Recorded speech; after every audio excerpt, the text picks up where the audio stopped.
दर्द दिलों के कम हो जाते, मैं और तुम गर हम हो जाते, मैं और तुम गर हम हो जाते, कितने हंसी आलम हो जाते, मैं और तुम गर हम हो जाते। ये म्यूट हस्बैंड का पार्ट 9 है। तो मेरा देखिए पार्ट 9 स्टार्ट करते हैं। ताहम जो जंगकुक की बातों से गुस्सा हो जाता है और वो गुस्से से जंगकुक को सोता स्लैब का उसको फ्लोर पे धक्का दे देता है। जंगकुक जो पेन की वजह से क्राई करता है और वो रोने लग जाता है। ताहम जो जंगकुक के पास बैठते हुए उसके हेयर को अपनी मुट्ठी में लेके जोर से चिल्लाते हुए बोलता है, तुम होते कौन हो? हाँ बोलो, तुम कुछ हो? मुझसे पूछने वाले अपनी लिमिट में रहो। तुमसे मेरी लाइफ में मेरी मर्जी के मैं किसके साथ रहूँ, किसके साथ अपने बेड शेयर करूँ, तुम्हें उससे कोई प्रॉब्लम नहीं होना चाहिए। मैं तुम्हारा कोई हस्बैंड नहीं हूँ, न कि मैं तुमसे प्यार करता हूँ जो तुम्हारी समझे। और हाँ, हमेशा एक और बात याद रखना कि तुम सिर्फ और सिर्फ मेरे एक स्लर्ट ही हो। अपने एक सर्वेंट को ना अपनी लिमिट में रहना चाहिए और अपने मास्टर को हमेशा खुश रखना चाहिए, ना कि उसके मूड को ख़राब करना चाहिए। समझे?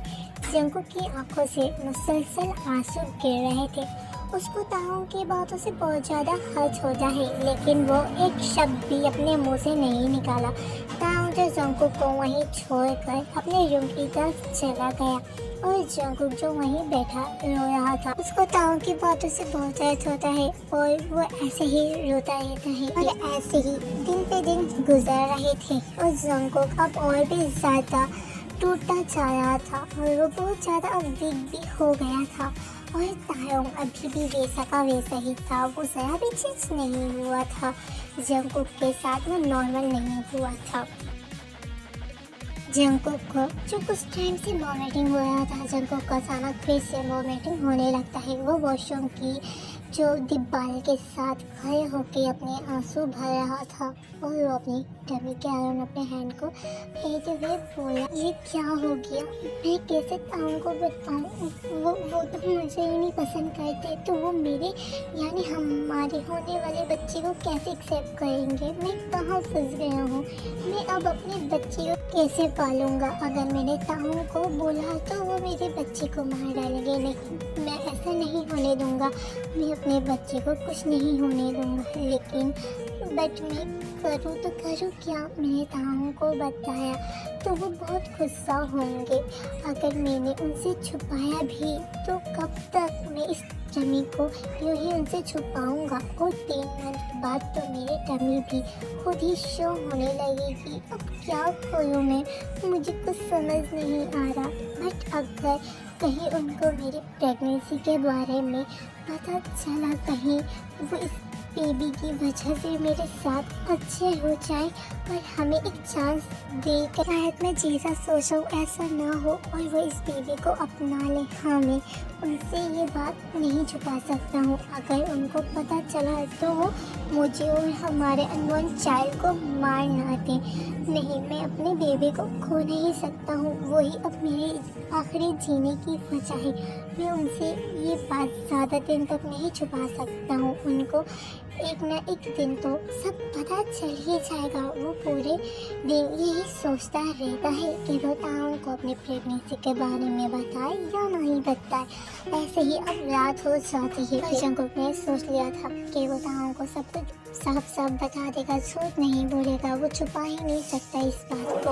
और वो आज बहुत ज़्यादा खुश था, लेकिन जंगकुक को ये नहीं पता था उसे खुशी ज़्यादा देर तक की नहीं है। जंगकुक जो किचन में डिनर बना रहा था तो तभी उसे डोरबेल की आवाज़ सुनता है, तो वो जल्दी से डोर खोलने के लिए जाता है। वो डोर खोल अपने सामने ताहम के साथ जेनी को देख उसकी फेस पे जो भी खुशी थी वो सब गायब हो जाती है और वो स्मेल भी गायब हो जाता है और वो बस उन दोनों को ही घूर रहा था। उसकी नज़र उनके हैंड पे गई जहाँ उन दोनों ने एक दूसरे के हैंड को पकड़ा था। उसकी आंखों में फिर नमी सी होने लगी। तो जेनी, ओ हेलो, ऐसे हमारे सामने खड़े हो गए, हाँ तो यहाँ से। और वो जंगकुक को थोड़ा सा पुश कर तांग को अंदर ले जाती है। फिर जंगकुक बस एक बुत की तरह खड़ा उन दोनों को ही देख रहा था। तो जेनी तांग के करीब जाके बोलती है, डार्लिंग क्या आज मुझे भूखा ही न होगा? आप अपने उस लेट यानी उस सर्वेंट को बोलो अब हमें भूख लगा है और अब हमें देखना बंद करे और हमें डिनर सर्व करे ना डार्लिंग। तो तांग यस बेबी। और वो जंगकुक की तरफ देखा तो जंगकुक जो अपने हेड नीचे कर किचन की तरफ बढ़ गया। वो जितना हो सके वो अपने आंसू को रोक रहा था। और थोड़ी देर बाद ही जंगकुक उन दोनों को डिनर सर्व करता है और वो दोनों डिनर करने लगे। तभी जेनी सूप का घुट लेती है। तभी उसके शातिर दिमाग में कुछ शातिर आइडिया आता है और वो चिल्लाते हुए बोलती है, ये कितना ठीक है, आज तेज जल्दी मुझे पानी दो, मैं मर जाऊंगी। तांग मुझे बेबी पानी दो। तो तांग जो जल्दी से पानी लेते हुए बोलता है, लो बेबी। तो जेनी पानी पीने के बाद तो जंगकुक की तरफ घूरते हुए, ये तुमने क्या किया? इतना ठीका करता है कोई? तो जंगकुक जो डर जाता है वो कुछ कहने वाला था, लेकिन जेनी उसको बीच से काटते हुए, तुमने जान के किया है ना? तुम मुझसे क्या चाहते हो? हाँ, तुम किस बात की दुश्मनी ले रहे हो? हाँ बोलो। और वो एक्टिंग करते हुए, तुम इसलिए कर रही हो ना कि तांग मुझसे प्यार करता है और तुमसे नहीं, ये सब बर्दाश्त नहीं हो रहा है ना, इसलिए तुम किया हो ना। और वो और भी रोने की एक्टिंग करते हुए, डार्लिंग अगर तुम्हारे हस्बैंड को पसंद नहीं तो हम अब से एक दूसरे से नहीं मिलेंगे और आज से हमारा ब्रेकअप। तो ये सुनता जेनी की तरफ शौक होते हुए बोलते हैं, वाह तुम पागल हो? तो जेनी, हाँ मुझे मरना नहीं है, वो कभी मुझे खाने में जहर दे दिया तो मुझे यहाँ नहीं रहना, वो मुझे मार भी सकता है। आज उसने मुझे ठीका ठोक दिया और फिर कभी उसने मुझे मार दिया, नहीं मैं यहाँ नहीं रह सकती, प्लीज़ मैं जा रही हूँ। तो तांग, नहीं तुम कहीं नहीं जाओगी। तुम क्यों जाओगी? बोलो। अगर जंगकुक ने गलती किया है तो उसको उसकी पनिश मिलेगा। बोलो तुम क्या चाहती हो? जंगकुक को क्या पनिश दूँ? तो जेनी के फेस पे एक इविल स्माइल आ जाती है और वह इविल स्माइल करती है। फिर वो इमोशनली, मैं बस यही चाहती हूँ जैसे जंगकुक ने मुझे ये तीखा सूप दिया और वो भी तीखा सूप पिए, उसे भी पता चलना चाहिए ना कि कितना तीखा होता है। तो जंगकुक जो शौक था उसने कुछ नहीं किया, बट जेनी झूठ बोल रही है और उसके पीछे पड़ी है। तो तांग जंगकुक की तरफ देख सीधे किचन की तरफ चला जाता है। ये देख जंगकुक शौक था और जेनी खुश। जेनी तो बस एक्टिंग कर रही थी, वो जंगकुक को सिर्फ और सिर्फ तांग के हाथों पनिश कराना चाहती थी। और ये बात जंगकुक और कहीं ना कहीं तांग को भी पता था, लेकिन तांग ये सिर्फ जेनी के लिए कर रहा था, वो जेनी को खोना नहीं चाहता था, बस वो इसलिए ये सब कर रहा था।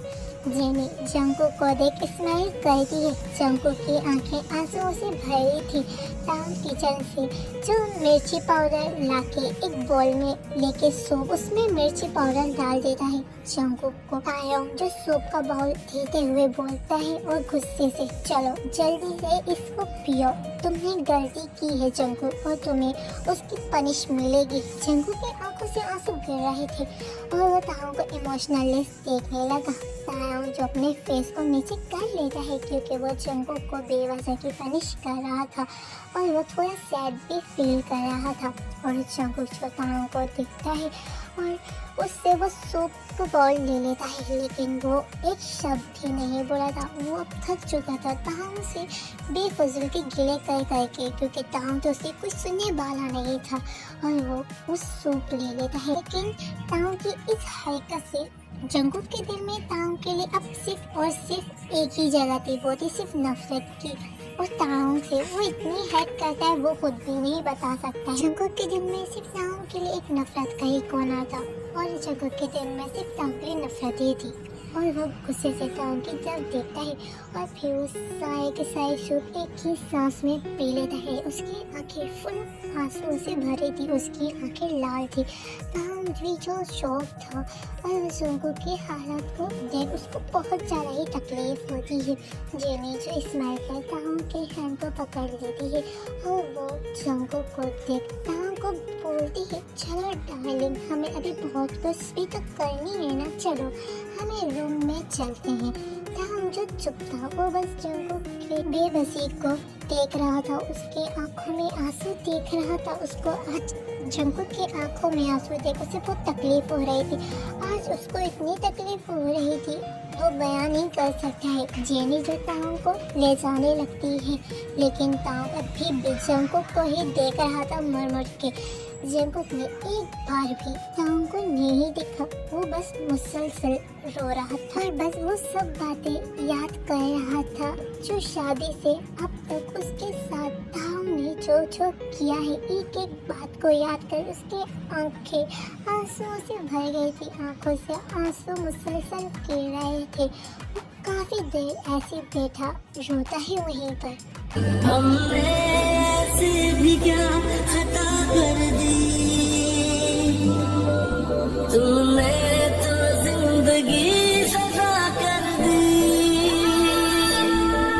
क्यों दिया है ये सिला वफाओं का,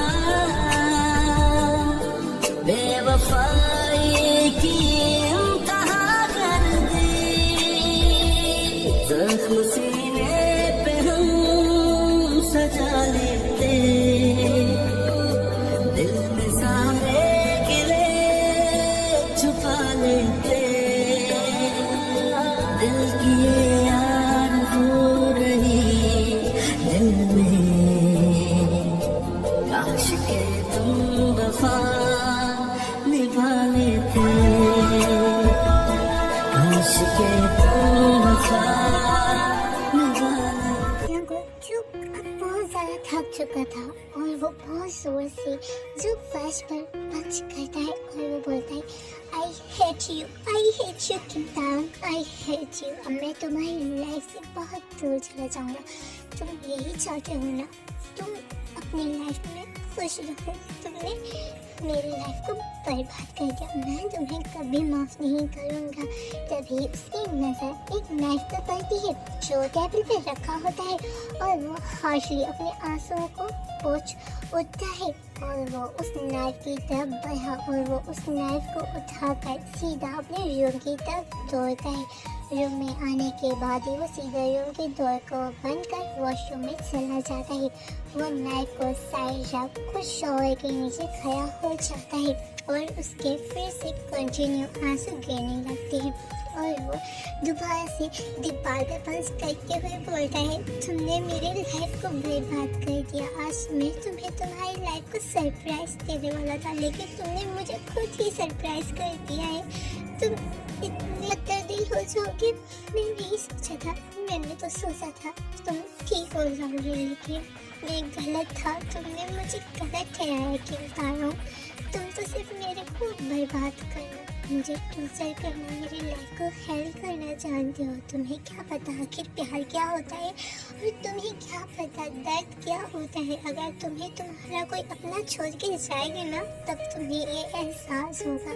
तुमने आज तक मुझे कभी भी अपना हस्बैंड नहीं माना, चलो नहीं माना, पर तुमने कभी भी मेरे बारे में सोचा है कि मुझे किस तरीके से फील होता है जब तुम दूसरे के लिए मुझे हर्ट करते हो।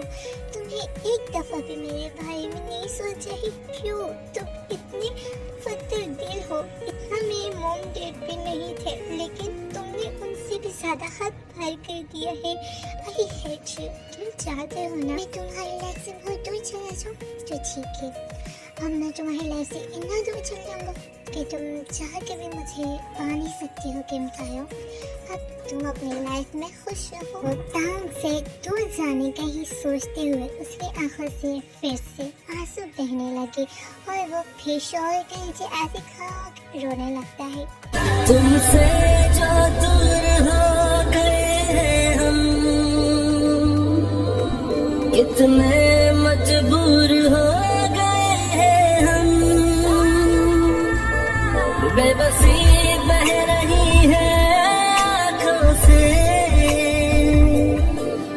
जख्मों से चूर हो गए हैं हम, बोझ रुसवाई का उठा लेते, अश्क पलकों तले छुपा लेते, दिल की ये आरज़ू रही दिल में। के तुम वफा निभा लेते।